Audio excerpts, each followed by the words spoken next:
Ndugu yangu wa Kenya, Kenya letu kuna mchezo zaidi.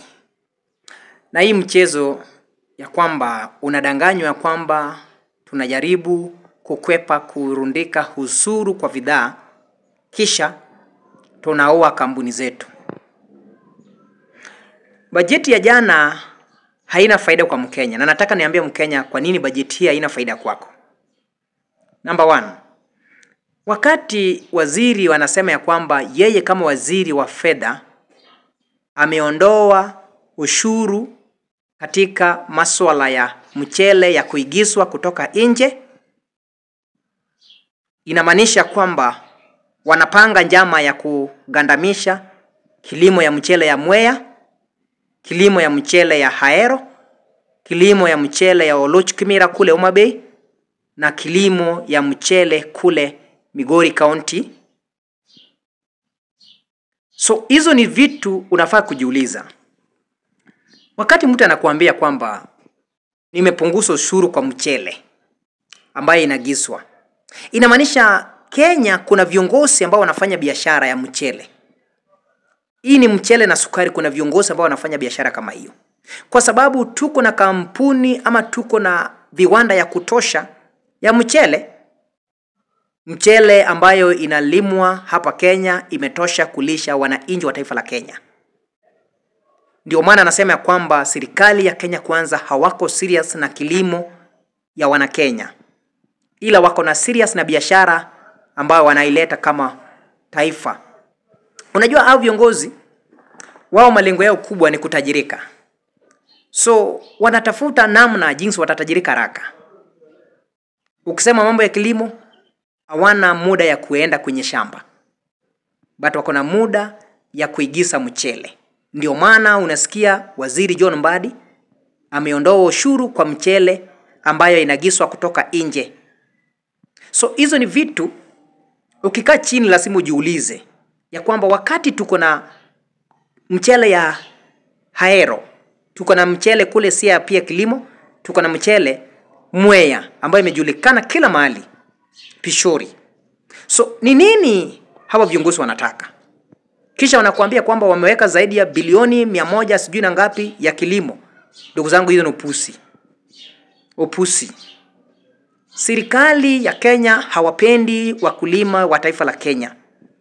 Wanapenda kutajirika. Ujiulize ni nani huwa anagiza mchele kama si wanasiasa? So hawa wanasiasa wanatupanga jinsi watatupora. Wakati kule Mwea wananchi wamepanda mchele zao, mchele inakwama, haina soko kwa sababu wanasiasa wameigiza mchele mbofu, mchele ambayo ni ya bei nafuu kutoka Pakistan kwa ajili ya mambo ya mapato ya wanasiasa. So mimi ningekuwa nafikiria kwamba wangeweka ushuru zaidi kwa mambo ya sukari ambayo inaigizwa, mambo ya mchele ambayo inaigizwa, na mambo ya bidhaa. Kwa sababu kama plastiki inaweza wekewa asilimia 25 ya ushuru, kwa nini mchele ambayo inaagizwa kutoka Pakistan isiwekewe ushuru ndio isikuje hapa Kenya? Ndio maana ndivyo tupate zile kampuni zetu kufufuliwa. Mkenya, serikali ama wanasiasa wa taifa la Kenya wanajipenda. Na nataka nikuambie ya kwamba hizo mchele ambayo imeondolewa bei ni wanasiasa ndio wanaigiza hizo mchele. Kama kuna biashara wanasiasa wanafanya Kenya ni biashara ya sukari, biashara ya mahindi na biashara ya mchele. Hizo ni biashara tatu ambayo wanasiasa wanafanya sana. Ndio maana unasikia kwamba John Mbadi anasema kwamba amesimamia ama ameondoa ushuru katika zile mchele ambayo inagizwa. Wakati unasema ya kwamba unapea kilimo kipaumbele, utapeaje kilimo kipaumbele wakati unaondoa ushuru kwa mchele ambayo inaletwa nchini Kenya? Inamaanisha kwamba unagandamiza kilimo ya wana Kenya. Mimi nataka niwaambie wa Kenya, usitarajie chochote katika kwenye hii bajeti ya Kenya Kwanza ama hii bajeti ya John Mbadi. Haikufaidi kwa sababu bidhaa ya plastiki inasaidia wa Kenya. Unajua bidhaa ya plastiki ni zile bidhaa ya mali. Inamaanisha kwamba ukienda kule Kamkunji, biashara mingi itafungwa Kamkunji. Kwa sababu Kamkunji tunajua ya kwamba wanauza bidhaa ya plastiki. Inamaanisha zile vitu ya malimali ambayo tunapata kule maeneo ya Kamkunji haitapatikana kwa bei halisi, na kama itapatikana kwa bei ghali, kwa sababu wamejua ya kwamba malimali hapo ndipo Wakenya wanakulia.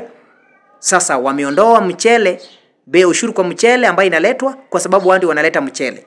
Lakini kwa sababu wanajua Wakenya maskini hoi hai wanauza bidhaa plastiki kama zile malimali, sasa wanairundika ushuru hapo. Ndio maana wanatafuta namna watatukona. Na kuambia kwamba usitarajie chochote katika kwenye uongozi ya broad-based government. Usiwahi tarajia chochote.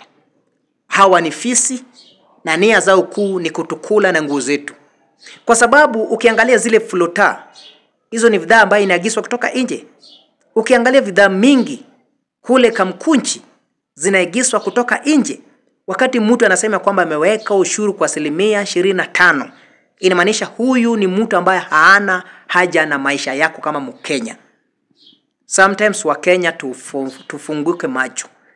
Tuanze kuangalia kwa ndani. Kwa nini bidhaa zetu? Kwa sababu ukienda mitaa utapata watu wanauza flota, bisheni, ndoo ambazo zimetoka China, imetoka wapi? Sasa hivi wameinduka, wanataka kuweka 20% hiyo ushuru. Inamaanisha wanataka sisi tukue omba. Wanataka sisi tulemewe na maisha. Hao nia yao kubwa ni kuona jinsi tutakuwa maskini ili sisi wenyewe tubaki bila kuinuka. Walikaa chini wakaona ya kwamba bidhaa ya malimali imeshika sana Kenya. Ndio maana unasikia kwamba walipiga hesabu kuweka 25% ya bidhaa ya plastiki ambayo inaagizwa. Hata mambo ya soda. Hii soda ambayo inauzwa na plastiki na maji inaenda kuwa bei ghali kwa sababu gani? Wanaigiza material ya plastiki kutoka nje. Na hizo ndio vitu ambayo uliona last financial bill Kenya walifanya maandamano. Vitu kama hizo. So inamaanisha kwamba hata watu wengi wanaenda kupunguzwa kazi.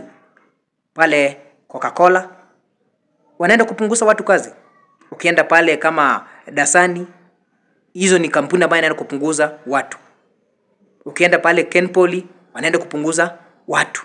Inamaanisha kwamba ushuru ambao kina John Mbadi wanatafuta baada haitapatikana hata kidogo.